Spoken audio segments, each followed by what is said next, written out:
Transaksi perubahan kepemilikan. PT Parung Panjang mengakuisisi 75% kepemilikan saham PT Sawangan pada tanggal 2 Juni 2017 dengan mengeluarkan kas sebesar 315 juta. Dalam laporan keuangan PT Sawangan tahun 2016 diketahui kapital stok sebesar 300 juta dan RE sebesar 103.750.000. Selama bulan Juni 2017 sampai dengan Desember 2017, terdapat transaksi penjualan barang dagangan dari PT Sawangan kepada PT Parung Panjang sebesar 85 juta. Dari penjualan tersebut, barang dagangan yang masih tersimpan di gudang PT Parung Panjang sebesar 18 juta. PT Sawangan mengenakan gross profit sebesar 20% atas penjualan barang dagangan kepada PT Parung Panjang. Selain itu, pada tanggal 15 Oktober 2017 terdapat penjualan tanah dari PT Parung Panjang kepada PT Sawangan dengan keuntungan sebesar 12 juta. Sampai dengan tanggal 31 Desember 2017, PT Sawangan masih tetap memiliki tanah tersebut.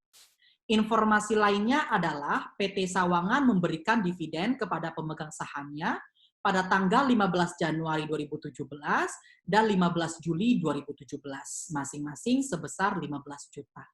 PT Parung Panjang menggunakan metode cost dalam mencatat investasinya di PT Sawangan.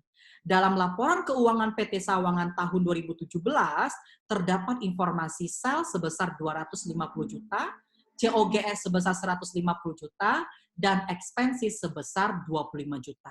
Abaikan pengenaan pajak penghasilan. Berdasarkan informasi tersebut, buatlah jurnal eliminasi yang diperlukan dalam kertas kerja konsolidasi PT Parung Panjang dan anak perusahaannya untuk tahun yang berakhir tanggal 31 Desember 2017. Ya.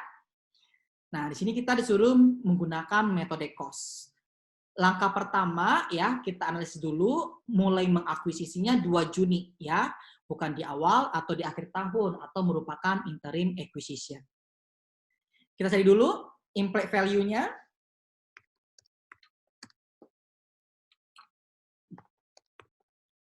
Yaitu sebesar 315 juta dibagi 75%, ya 420. Equity S, ya ini tadi tanggal 2 Juni 2017, ya. Equity S tanggal 2 Juni 6, 17.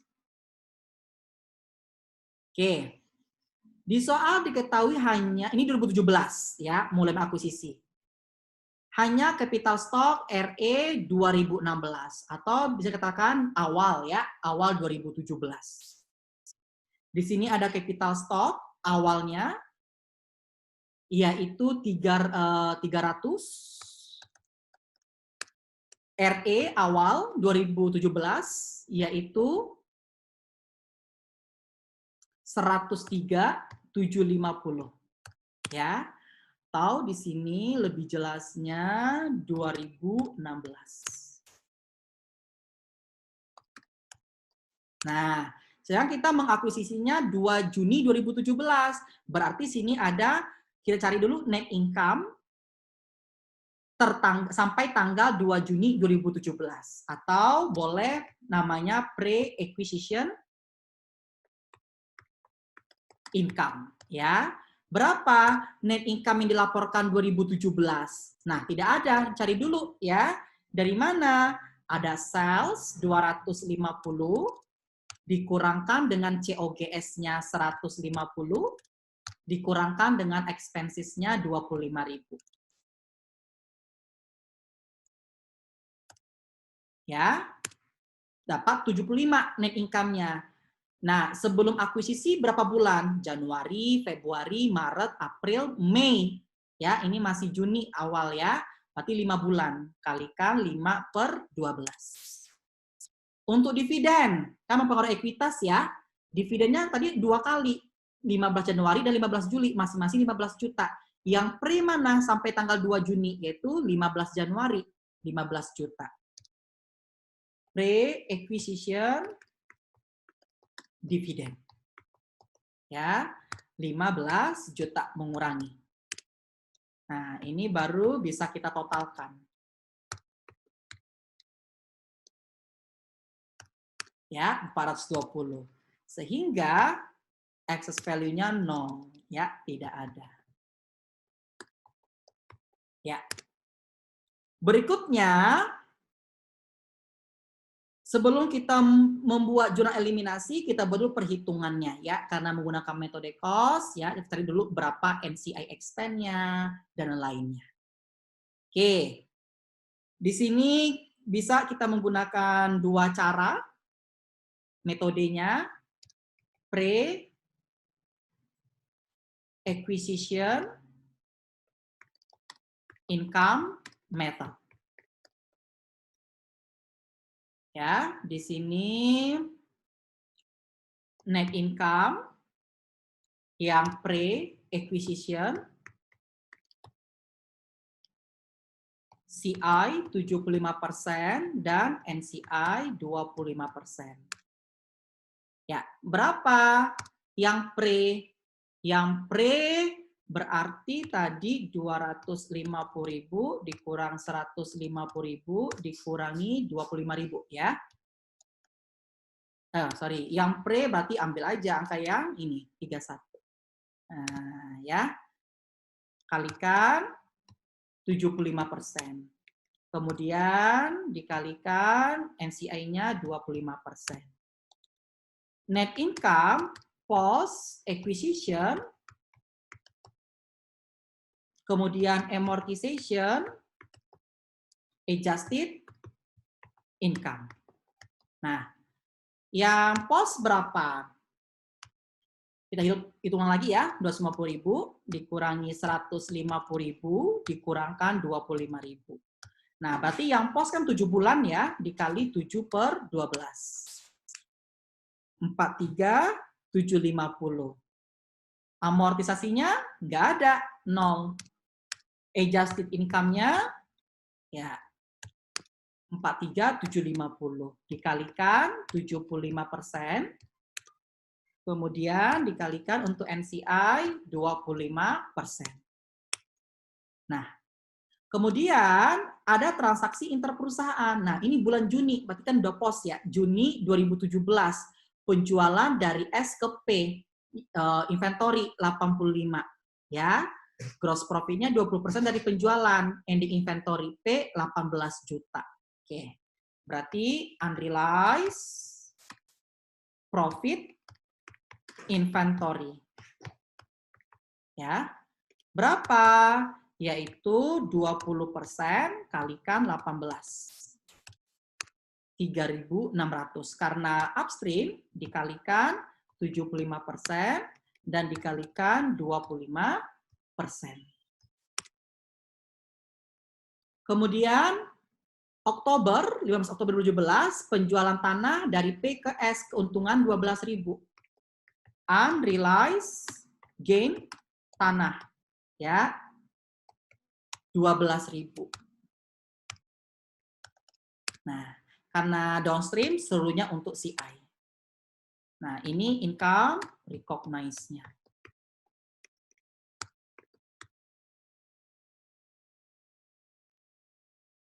Ya, oke. Nah, kalau kita menggunakan cara pre-acquisition income method, berarti semuanya.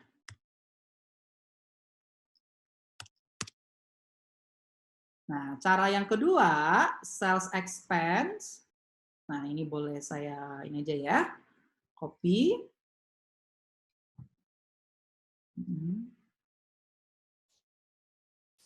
Ya. Ini sales expense method.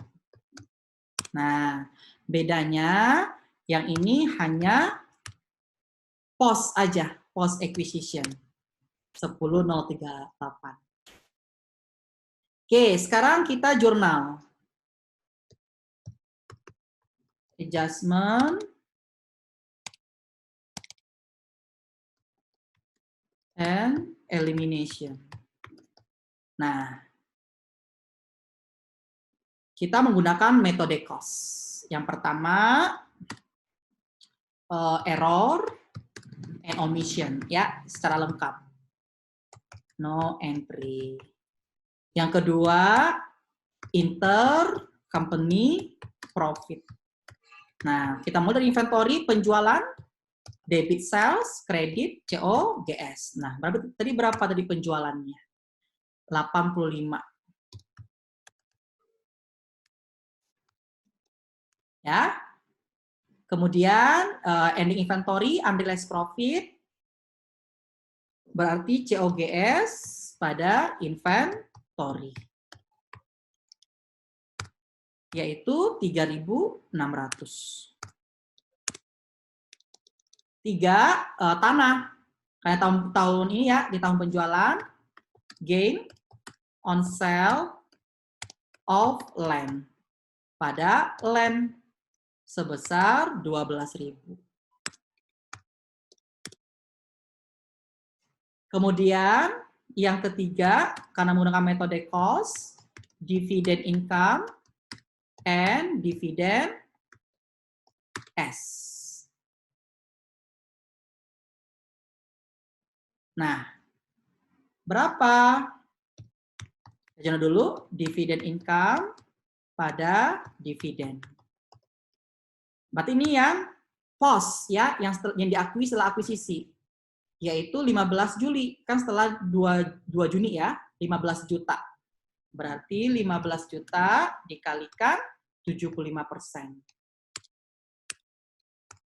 Nah, yang keempat, NCI expense.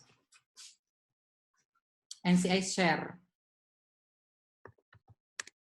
Ya, debit, NCI expense, ya, kredit, dividen, kredit, NCI equity. Nah, yang pre-acquisition income method berarti pakai yang angka 17.850. Dividen, ini dividen full, ya, dividen full. Dividen fullnya berapa selama setahun? Kan 2 kali ya, 15 dan 15, berarti 30. Di 15 tambah 15 dikalikan 25%. NCI equity-nya 10.350.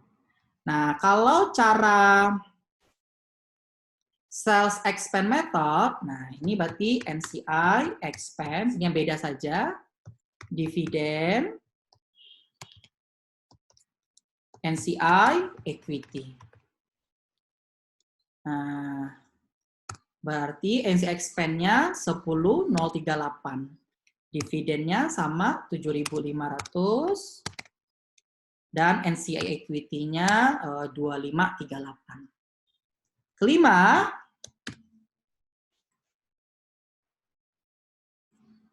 investment in S and equity S ya.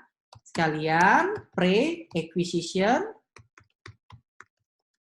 income and pre-dividend ya.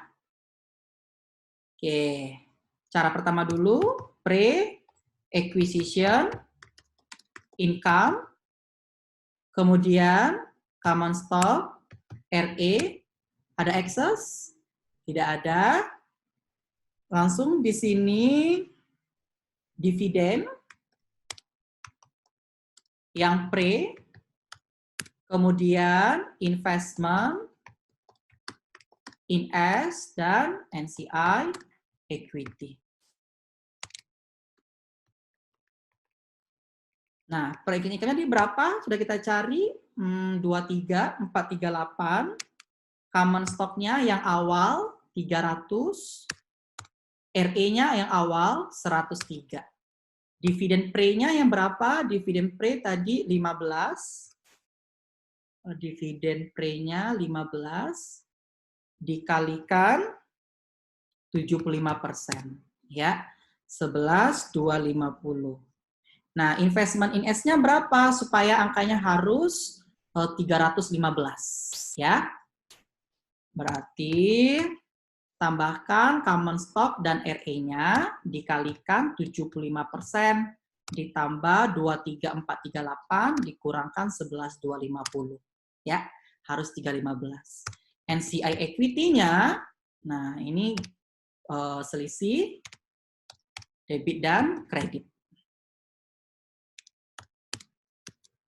Oke, kalau sales expense method, baru sini ada sales yang pre.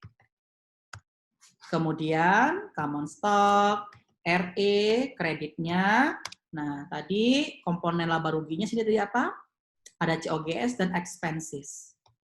COGS yang pre dan expenses yang pre. Baru dividen yang pre dan investment in S serta NCI equity. Nah, sales pre-nya berapa? Tadi sales-nya setahun 250. Ya, setahun 250. Berarti yang pre-nya 5 bulan. Ya, Januari sampai 2 Juni. Nah, 250 dikali 5 per 12. Common stock-nya tadi 300, RE-nya 103, COGS-nya 150. 150 dikalikan 5 per 12. Expenses-nya 25.000 dikalikan 5 per 12. Dividen pre-nya tadi sama 11.250. Nah, untuk mencari investment in S ya, kita jumlahkan dulu debitnya, kita jumlahkan yang kreditnya, kecuali yang dividen.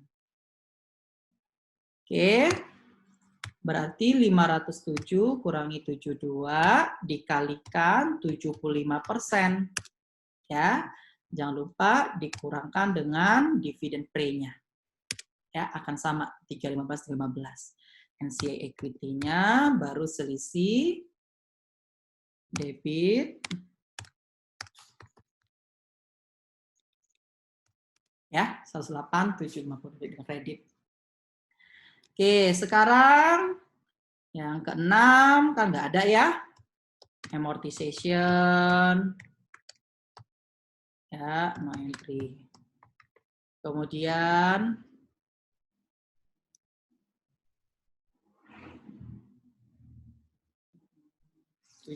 ya, ada reciprocal ya, no entry. Nah, di sini bisa kita cek total NCI equity-nya.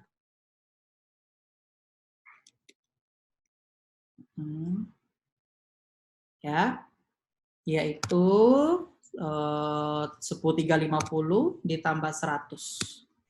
111.288. Yang sales expense method 2538 ditambah 108 ya. Sama 111.288. Oke. Demikian pembahasan soal transaksi perubahan kepemilikan. Terima kasih.